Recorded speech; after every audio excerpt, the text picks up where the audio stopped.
All right, so I was tagged in another whatever this thing's called. I guess it's called a book tag, where you're supposed to answer questions about books you've been reading.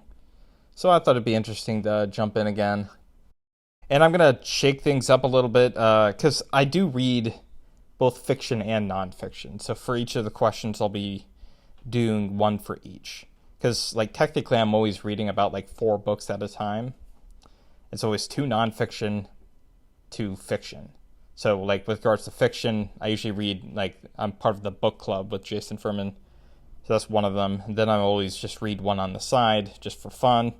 And then for nonfiction, I usually have like a lighter reading that's usually an audiobook, and then much more serious, denser reading that's more in the background that is also nonfiction. And definitely different paces and everything like that. So, but it ultimately amounts to like 4 books simultaneously. But yeah, whatever.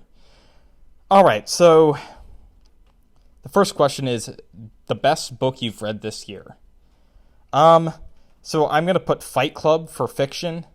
Technically, there is another book that's better, but we'll get to that later. I've already seen Fight Club as a movie, but I did enjoy reading the book as well. You know, the ending is a bit, I was going to say bleaker than the movie, but I don't know, they're kind of bleak in their own ways. They're very different, right? And I guess the movie seems a bit more successful in a sense, at least from the perspective of the narrator, while the book is more like, man, this guy's nuts. And it's kind of just fizzles out, let's say.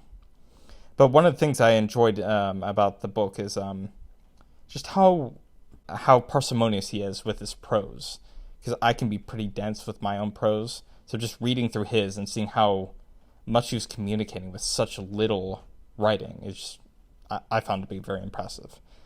And on top of that, I loved how just scatterbrained everything felt. You know, it was the first person perspective. I mean, the guy's crazy.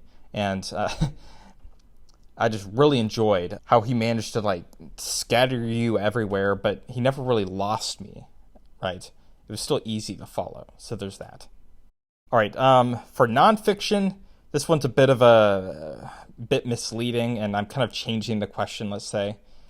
But I would say White Fragility by Robin DiAngelo. But it's not for the reasons you think. I hated this book in terms of the content. I disagree with basically everything about it. You know, I hate the general woke ideology, whatever you want to call it. Like the identity politics mixed with intersectionality, which basically just amounts to like populism applied to identity groups. There's the epistemology that secularizes lived experience as a form of knowing things. And then there's the equity, which is couched within systemic oppression.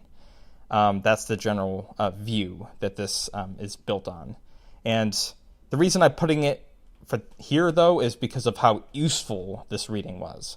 I did do a review of it. I didn't really promote it anywhere, but it is. I will post a review down below. And, you know, it's for obvious reasons. It's just political. So usually I'm not going to go crazy with that, at least not yet. By the way, it was a very useful read. It got me thinking a lot, and writing that review and response also helped me organize a lot of my thinking. All right, what's the best sequel you've read this year? That's the second question. And this is actually my favorite read, but again, it's a sequel, so I just moved it here. And that is The Unholy Consult by R. Scott Bakker. Or Bakker, no, Bakker.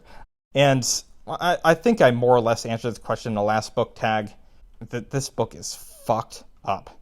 It has to have some of the most vile, depraved stuff in it. It's a culmination of everything that's been building up this point for the entire series. And I mean, if you read my review, I mean, it's quite lengthy. I go through a lot of detail, and I don't like everything about it. I don't think it was like perfectly executed. There were some questions I had about the execution, but I mean, the philosophical musings in it, just how a lot of these things are paid off, viscerally satisfying.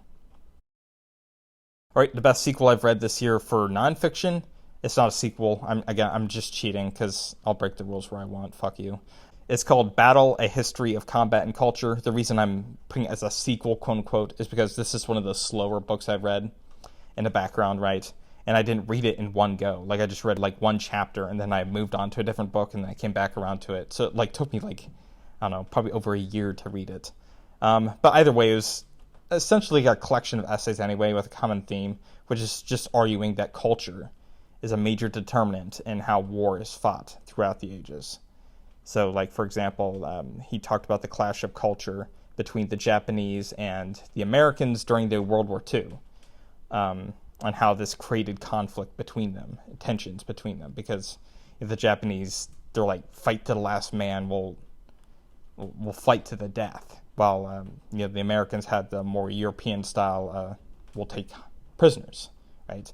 So, the Japanese would like slaughter people, and they would pretend be wounded and then attack people even though they surrendered, stuff like that. It's all part of their culture of, if I'm going to die, I'm going to take out a bunch of people with me. And, we just reviled that, and it just, we don't see eye to eye. But yeah, it's still an interesting read, and it goes all the way back to the Greeks. It just covers the whole of history, each chapter. So yeah, interesting read overall. All right, so a new release you haven't read but want to. I mean, this is kind of hard to figure out, hard to answer for me, because I don't really pay attention to new releases. Not that I'm not paying attention to like Winds of Winter or whatever, and there's some exceptions. But I guess one thing that did come to mind was Babel for fiction. It's by R.F. Kuang. I read her Poppy War series. I was planning on reading this one. I'm not like super excited about it, and I just got like an advanced reader's copy that just happened to come through the bookstore, and we can't sell those, so I just got it for free. So I was just like, okay, I'll just take it, and I'll get around to it eventually. So yeah, not really an answer, but it's the best I got. And I same for nonfiction. I don't really pay attention to new releases that much. I just kind of read what I find, so I don't really have an answer for that. All right, the most anticipated release for the second half of the year. That's the fourth question. I don't have anything for this because, again, everything I said before. But I figured this would be a good way to cheat and shoehorn some information about my own writing. Because, yes, I am an aspiring writer, aspiring author. And I am, I guess, beginning to wrap up, my first published work, or what I plan to publish. Technically it's my third novel, but yeah, I didn't publish the first two, and I probably never will. Almost certainly never will. But yeah, if you're interested in that, I'll happily take your money in exchange for the book later down the line. So please give me your money. All right, fifth question. The biggest disappointment? Okay, so for fiction, I would say it's The Memory Police. The Memory Police is mainly like thematic, it's idea-driven. And I like the overall feel of it throughout the book. The general idea is that certain concepts are being eliminated from human consciousness. There's really no mechanism to explain it, because that's not really the point of the story, right? It's just that people progressively forget about things. So like birds, right? People just they just lose that concept in their head, then they no longer comprehend it. And I thought the story was going to get pretty interesting with how it would progress the story, but by the time it finished, I thought it went nowhere. I didn't really grasp the overall point it was trying to get across, and how it concluded was thematically confused. I don't know. I did write a short-ish review on it, and I'll link that down below if you want to look at it. All right, so for nonfiction, it's called Chasing the Scream. It's like Johann Hari, I think is the author. And I'll link down below my review of the book that'll explain it in more detail. My first reading of it was like, man, this is fascinating. This is kind of like overthrowing my entire view of this particular issue, which was the war on drugs.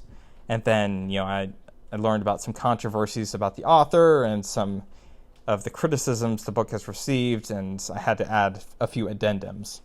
And yeah, it was ultimately disappointing because I don't know what I can trust with this book. Kind of sucks. All right. The biggest surprise. Again, I don't really have any serious answers to this that really fit. But one thing I could mention is The Great Ordeal, which is the sixth book in R. Scott Baker's Second Apocalypse series. And it's a surprise in the sense that by the time I finished the book, I enjoyed it a lot. But I understand why it's controversial. I understand why a lot of people won't like it. In terms of execution, people have said that it has like rough draft vibes to it. It's like it needs like a good editor to go through it and clean it up a bit. And yeah, it kind of does. And it has the usual Baker problems with some, I don't know, obtuse, obscure prose that affects pivotal parts of the story, especially the end of one particular plotline in the story. Just, it kind of ruined my enjoyment of that particular climax, because I didn't really understand what was going on. And again, ultimately, the surprise, though, was that the story overall was just great. I loved everything it touched upon. It just needs cleaned up a bit.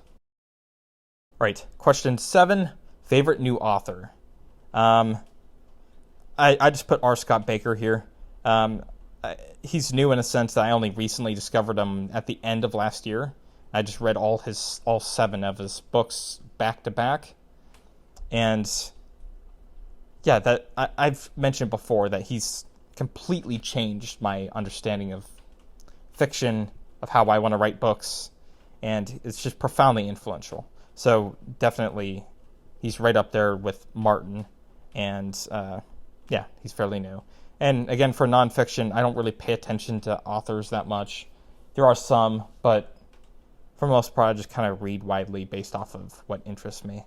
But I guess some authors that I've repeatedly come back to are like Thomas Sowell, Steven Pinker, George Orwell. Yeah, those are a few just off the top of my head, but those are just authors that interest me. I guess that doesn't really answer the question. They're not new by any stretch. Okay, the 8th question, newest fictional crush. No one. I mean, it kind of reminds me of I know Jason Fuhrman mentioned that all his books are very dark and the characters overall aren't very likable.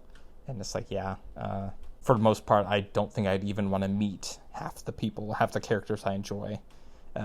Which kind of leads to the next point, which is question 9. Newest favorite character. And it's probably Anasûrimbor Kellhus, which is from R. Scott Baker's The Second Apocalypse series. I mean, this character is basically the backbone of the entire series. It's like his entire inclusion is, philosophically speaking, the most interesting. He breaks the most barriers in terms of what is acceptable in storytelling, and he's simultaneously one of the most important and the most terrifying and the most monstrous characters that has ever existed in any story ever, through my eyes. And yeah, he's just fascinating, and I don't think I'll ever forget this character. And obviously there is no answer for nonfiction books. So, question 10: a book that made you cry. To be honest, I don't even remember the last time I've cried in general. I'm not terribly emotional. I guess there are some times where like you get the adrenaline pumping and things feel very intense, and I might have to like blink a bit of moisture out of my eyes or whatever. But that's not really crying in the sense that have tears dripping down my face or even sobbing.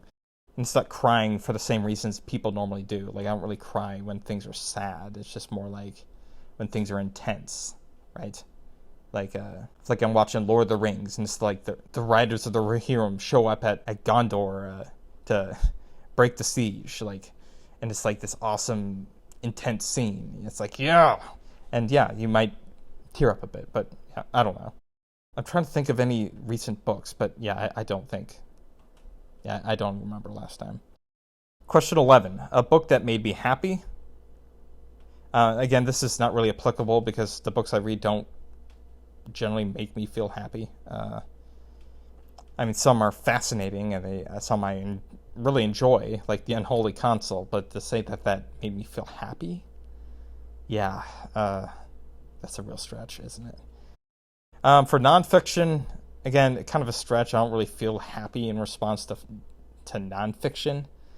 But then again, there are some books that I thought were interesting and I generally agreed with.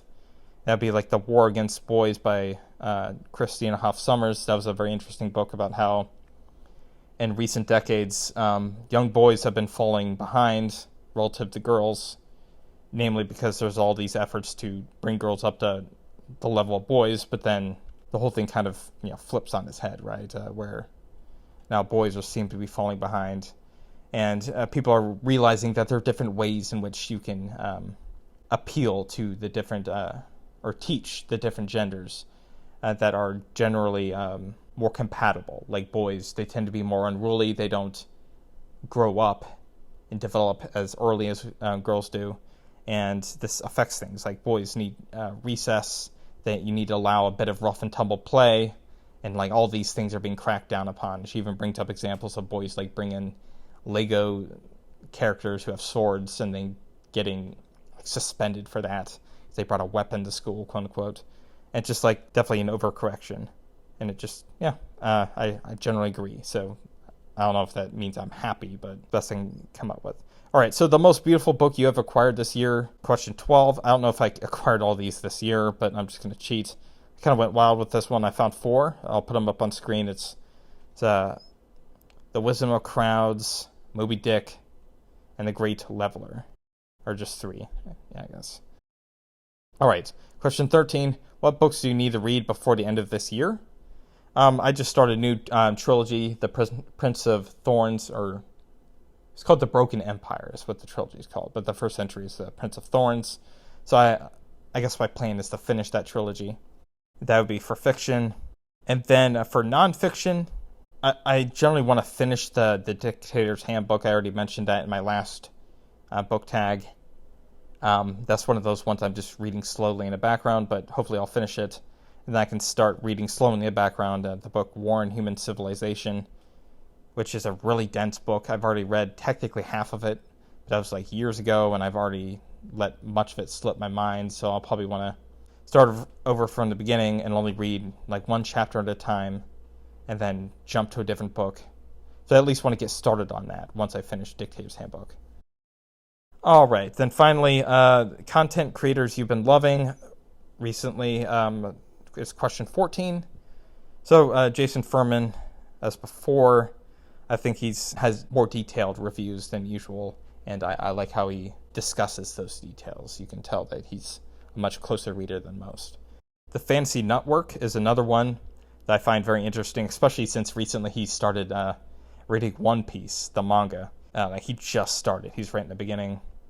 I think he's just getting into the, whatever it's called, Alabasta. And I've just been really enjoying going back through that. And I'm even considering a reread of the manga now because, I just want to go through it again. Sounds like fun. All right, and then finally, Bookborn is another booktuber. And I enjoy her content because a lot of her stuff tends to be more philosophical and even gets into the data of certain topics.